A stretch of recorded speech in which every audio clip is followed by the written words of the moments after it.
마가복음 16장 1절에서 11절까지 말씀인데요. 부활의 증인이 되려면 이런 제목으로 함께 말씀을 나누겠습니다. 오늘 이제 마가복음 마지막 장입니다.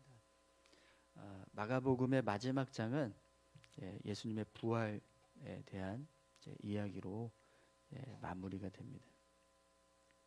오늘 본문 말씀을 보면 예수님의 부활을 처음 목격한 여인들의 이야기를 기록하고 있는데요. 안식일이 지나자 바로 그 새벽에 막달라 마리아와 또 야고보의 어머니 마리아 그리고 살로메라고 하는 여인이 예수님의 시신에 향품을 바르기 위해서 무덤을 향해 갑니다.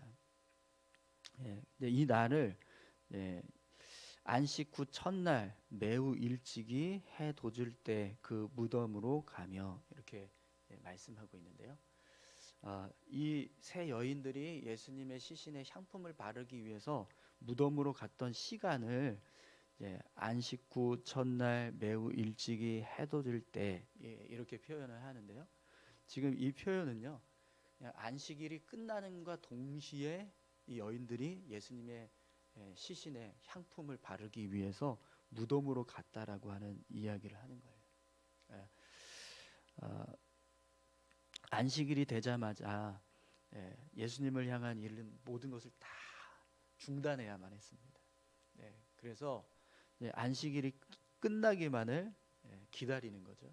그리고 안식일이 끝난과 동시에 그 시간이 되자 곧바로 이 세 여인들은 예수님이 장례를 치른 무덤으로 향하게 됩니다. 그래서 그 무덤을 향해서 달려가는데, 오늘 본문을 보시면 이 세 여인들이요 대책이 없어요. 오늘 본문에 이들이 가면서 뭐라고 이야기를 하죠? 3절을 한번 보겠습니다. 서로 말하되 누가 우리를 위하여 무덤 문에서 돌을 굴려주리요 하더니, 이 유대인들의 무덤은요 바위로 이렇게 굴을 파고 이제 그 안에다가 이제 시신을 안치해 놓고 그 무덤 문을 바위로 이렇게 막아 놓습니다. 그래서 이제 예수님의 시신이 이제 안치되었던 무덤도 그렇게 바위로 막혀 있는 그런 무덤이었어요. 그렇기 때문에 이 무덤을 막고 있는 돌을 굴릴 수 있어야지 이제 예수님의 시신에 향품을 바를 수 있는 거거든요. 근데 이 여인들이 안식일이 끝나자마자 일단 예수님의 시신에 향품을 바르겠다고 향품은 다 준비해 놓고 무덤을 향해서 가는데 정작 지금 뭘 준비를 못했어요? 무덤 문을 굴려줄 장정들은 지금 구하지 못하고 그냥 가는 거예요. 근데 사실은 이 무덤 문을 굴려줄 사람들을 구한다는 건 사실 불가능한 일이었어요. 왜 그러냐면 당시에 예수님의 무덤은 로마 군병들이 지키고 있었거든요. 그렇기 때문에 이 로마 군병들을 싸워서 이겨가지고 이제 그들을 물리치고 돌을 굴리든지 아니면 뭔가 이렇게 회유를 해서 이제 무덤 문을 굴릴 수 있게 하든지 이런 방법이 필요해서 이제 사람들을 불러서 갔다라고 해도 그럴 수 있는 사람이 사실은 없었던 거예요. 그렇기 때문에 이 여인들이 이제 예수님의 무덤을 향해서 갈 때 누가 우리를 위해서 이 무덤 문을 굴려줄까 이렇게 이제 생각을 하고 가는데 사실은 그렇게 무덤의 문을 굴려줄 수 있는 사람을 구한다는 건 불가능한 일이었어요. 그냥 무작정 그냥 달려갔다는 거예요. 어떻게 해서든 예수님의 시신에 향품을 바르고 싶은 마음은 있는데 어떻게 될지 모르고 그냥 간 거예요. 우리가 이 무덤 문을 굴릴 수 있을지 모르겠다. 이거 누가 굴려줄 수 있을까? 이러면서 그냥 막연히 이제 가게 된 거죠. 그런데 오늘 본문을 보면 무덤 문을 굴려줄 걱정을 하면서 갔는데 어떻게 됐어요? 이미 무덤 문이 굴려져 있고 거기에 흰 옷을 입은 한 청년이 앉아 있는 겁니다. 그리고 그 청년이요 이렇게 이야기합니다. 6절 같이 함께 보겠습니다. 청년이 이르되 놀라지 말라. 너희가 십자가에 못 박히신 나사렛 예수를 찾는구나. 그가 살아나셨고 여기 계시지 아니하니라. 보라 그를 두었던 곳이니라. 같이 읽으라고 그랬는데 왜 저만 읽어요? 같이 읽자고 그랬는데 우리 7절입니다. 가서 그의 제자들과 베드로에게 이르기를 예수께서 너희보다 먼저 갈릴리로 가시나니 전에 너희에게 말씀하신 대로 너희가 거기서 배우리라 하는지라. 아멘. 네. 네, 이 여인들이 지금 뭘 경험하고 있죠? 예수님이 부활하셨다라는 소식을 이제 이 흰 옷을 입은 한 청년에게 듣고 있는 겁니다. 근데 이 청년이 누구냐면 사실은 하나님께서 보내신 천사예요. 천사. 예, 천사가 이제 이 세 여인들이 예수님의 시신에 향품을 바르려고 이제 무덤에 왔는데, 무덤 문은 열려 있고 또 시신은 온데간데 없고 그냥 이 청년만 덩그러니 앉아서, 천사만 덩그러니 앉아서 예수님 부활하셨으니까 갈릴리에 가서 먼저 제자들을 만나게 될 거다. 그러니까 얼른 제자들한테 가서, 베드로에게 가서 예수님 부활하셨다는 이야기를 해라. 이렇게 이제 이야기를 해주는 거죠. 여러분, 부활의 증인이 되려면 예수님을 사랑하는 마음이 우리에게 필요합니다. 오늘 이 세 여인들이 예수님의 시신에 향품을 바르고 또 장례를 이제 마무리하기 위해서 이제 이렇게 안식일이 끝나자마자 곧바로 지금 예수님의 시신이 있는 무덤을 향해서 달려갔던 거거든요. 이들의 모습을 보면 예수님을 사랑하는 마음이 컸다라는 걸 알 수 있어요. 그죠?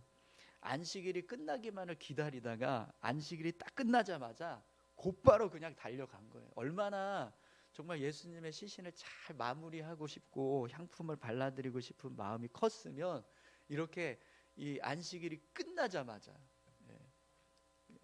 예수님의 무덤을 향해서 달려갈 수 있겠습니까? 그죠?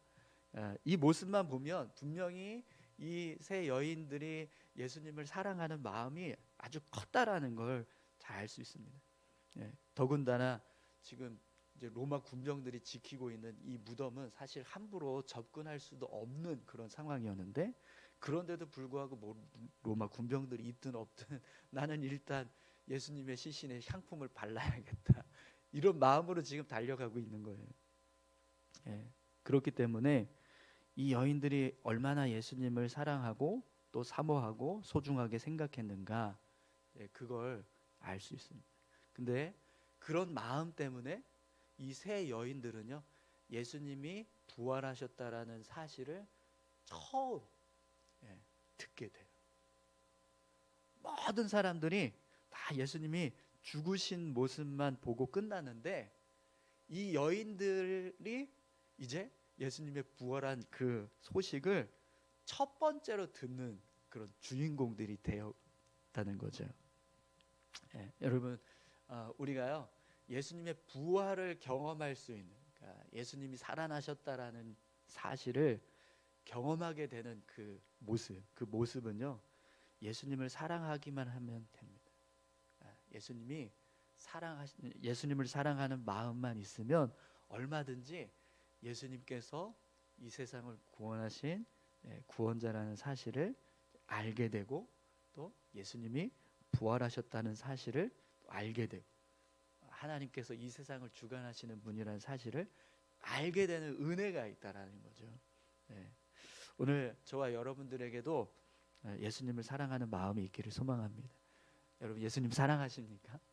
그러면 여러분들에게도요 부활을 경험하게 하실 거예요. 주님이 부활하셨다는 사실을 알게 하시고 또 이 세상을 주관하고 계시는 하나님이 이 세상의 주인 되신다는 사실을 알게 하시는. 그런데 여러분, 부활의 증인으로 살아가는 건 또 다릅니다. 우리가 예수님을 사랑해서 부활하셨다는 사실을 아는 것, 예수님 우리의 삶의 구주가 되신다는 걸 아는 것, 우리가 주님을 사랑하고 또 하나님을 사랑하면 그런 은혜들을 우리에게 허락해 주시거든요. 그래서 그걸 알게 하신단 말이죠. 그런데 문제는 그걸 증거하는 증인으로서의 삶을 살아가는 모습은요, 그냥 사랑하는 마음만 가지고는 안 된다. 오늘 본문을 보시면 8절을 한번 보시겠어요?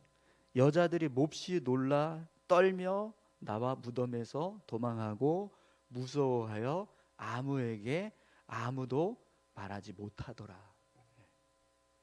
예수님을 사랑해서 너무나 사모하는 마음 때문에 열심히 무덤으로 달려가서 그들이 천사에 의해서 예수님 부활하셨다는 걸 알게 됐어요.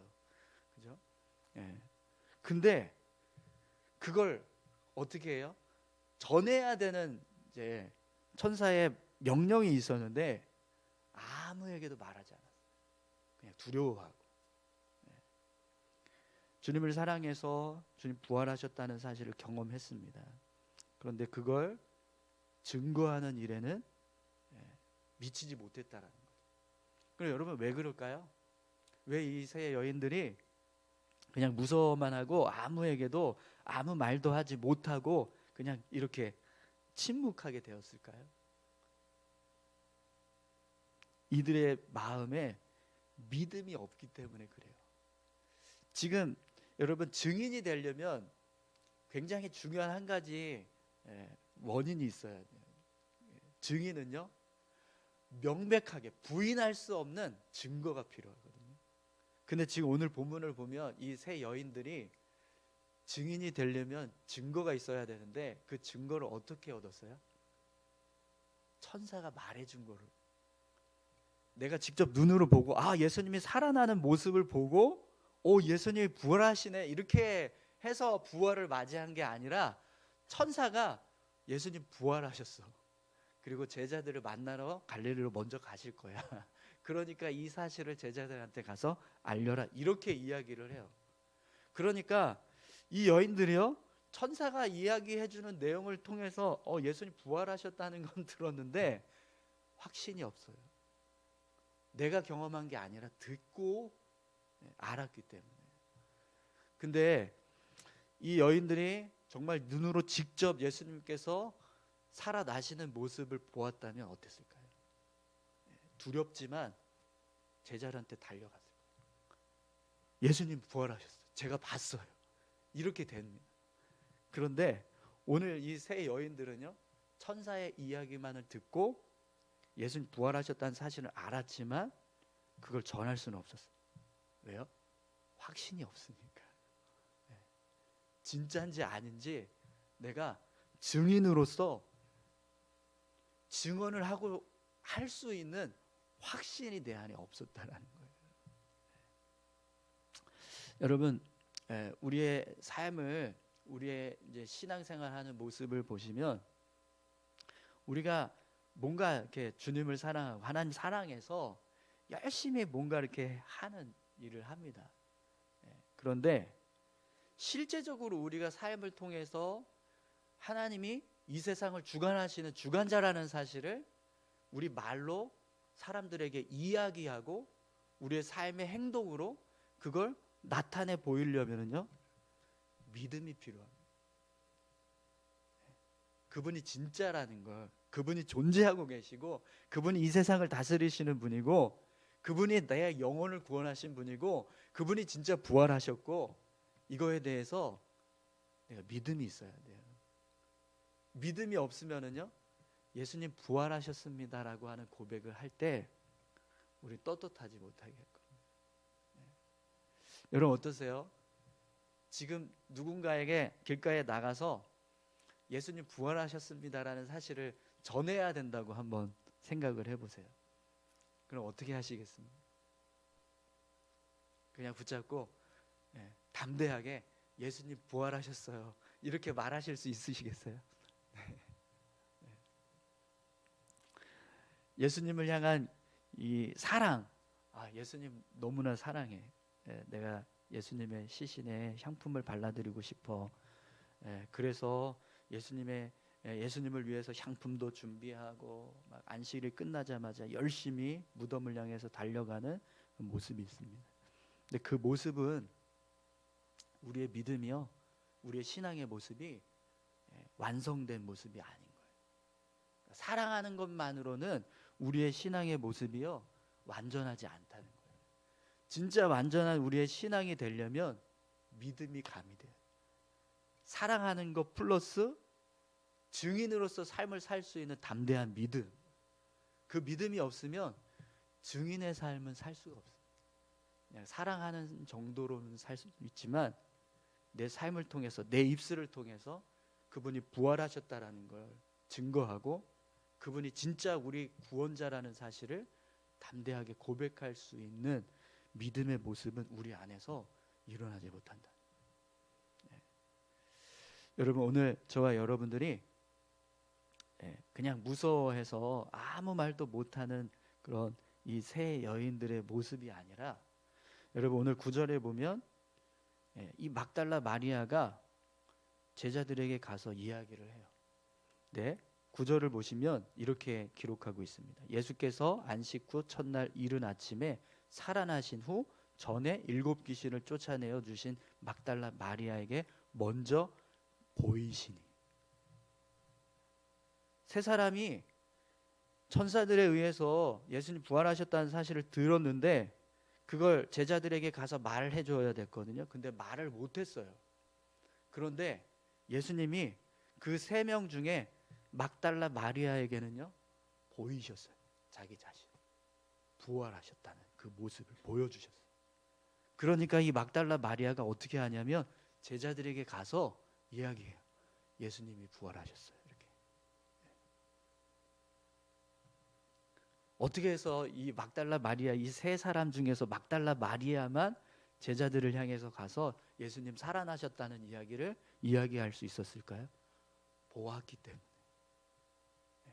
예수님이 직접 살아나셨다는 걸 보여주셨거든요. 이 여인만 예수님을 직접 이제 경험한 거예요. 부활하신 걸. 그래서 증인으로 제자들에게 갔다라는 거죠.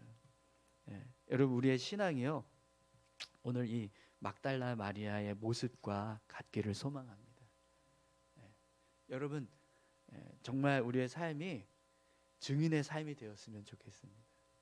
증인의 삶이 되려면 그냥 사랑하는 정도로 끝나면 안 됩니다. 우리는 사실 이 막달라 마리아처럼 예수님을 직접 보지 못했어요. 그죠? 여러분, 예수님 직접 만나신 적 있으세요? 부활하신 예수님 직접 보신 분? 저도 못 봤어요. 근데 우리가 증인의 삶을 살 수 있는 이유는 우리는 믿음을 가지고 나아가기 때문입니다. 이 막달라 마리아는요 정말 이건 확실한 증거가 있는 거예요. 나는 눈으로 봤기 때문에.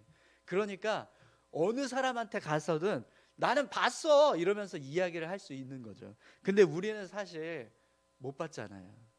그렇기 때문에 지금 이 앞에 있는 세 사람의 모습과 똑같은 상태인 거예요. 우리는 성경을 통해서 예수님 부활하셨다는 사실을 듣고 있고 성경을 통해서 예수님이 구원자 되신다는 사실을 우리가 보고 있기 때문에, 그렇기 때문에 우리는 지금 이 막달라 마리아가 예수님 만나기 전의 모습, 그 세 여인의 모습과 똑같은 거예요. 그런데 우리가 그런 모습으로 그냥 무서워하고 아무 말도 못하고 그냥 침묵만 하는 모습으로 살 것인가, 아니면 내 삶을 통해서 예수님이 부활하셨고 그분이 우리의 구원자가 되시고 이 세상을 주관하시는 주관자가 되신다라는 사실을 증거하면서 살 것인가. 그 차이는요 믿음이라는 거예요. 믿음. 오늘 저와 여러분들에게 믿음이 있기를 소망합니다. 믿음이 있으면은요 내가 보지 못했어도 들은 것만으로도, 내가 성경을 통해서 본 것만으로도 우리는요 증인의 삶을 살아갈 수 있습니다. 그리고 증인의 삶은요 그냥 내가 증인이야 라고 하면서 사는 게 아니고요 보여줘야 돼요. 누군가에게 말을 할 수 있어야 돼요. 그게 증인인 거예요. 그러니까 여러분의 삶의 모습을 통해서 부활하신 예수님이 계시다는 걸 볼 수 있어야 그게 증인이라는 거예요. 누군가에게 여러분들이 부활하신 주님이 계시다라는 사실을 말할 수 있어야 그게 증인이 되는 거예요. 그럼 여러분 증인의 삶을 살고 계신가요? 어떠세요? 여러분의 삶의 모습이 증인으로서의 삶이 되고 계십니까? 부활하신 주님을 증언하는 그런 증언자로서 삶이 되고 계십니까? 아, 저분을 보니까 정말 예수님을 믿는 분이구나, 이게 보여진, 그러면 우리가 증인으로 살고 있는 겁니다. 네, 그게 보이지 않는다 그러면 내가 증인인가? 다시 한번 점검해 봐요. 오늘 저와 여러분들이 부활의 증인이 되셨으면 좋겠습니다. 그러기 위해서는 우리의 삶이 믿음으로, 우리의 신앙이 믿음으로 더 견고하게 세워져 가야 될 줄로 믿습니다. 그리고 우리의 입술을 통해서, 우리의 삶의 행동을 통해서 부활하신 주님이 드러나요. 그런 드러나는 삶을 우리가 살아갈 수 있기를 축원합니다. 우리 같이 함께 기도하실까요?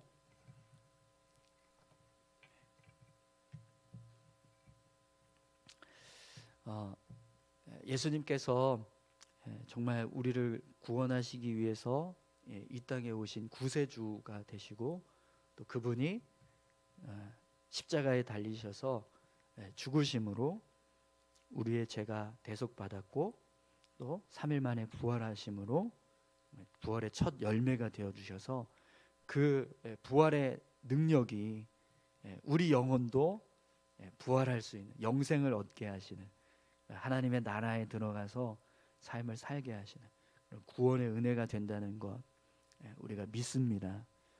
믿고 우리가 삶을 살아갑니다. 그런데 우리의 믿음이 오늘 본문의 말씀처럼 막달라 마리아, 그리고 야고보의 어머니 마리아, 그리고 살로메, 이 세 사람이 천사들에게 예수님 부활하셨다는 이야기를 들었던 그 모습 정도로만 삶을 살아가고 있다면 우리의 믿음은 완전한 믿음이 아닙니다. 우리의 신앙은 완전한 신앙이 될 수 없습니다. 그런데 막달라 마리아가 예수님을 보고 제자들에게 달려가서 결국에는 예수님 부활하셨다는 이야기를 전합니다. 그 모습이 진짜 예수님을 믿는 믿음의 모습이 되는 거죠. 오늘 우리의 삶의 모습이 그냥 단지 예수님 사랑하는 정도가 아니라 예수님을 전하고 증거할 수 있는 믿음의 모습 될 수 있게 해달라고 우리 같이 함께 기도하셨으면 좋겠습니다. 다 같이 함께 기도하시겠습니다. 하나님 아버지 감사합니다. 하나님, 우리가 신앙생활하는 모습, 우리가 하나님을 사랑하고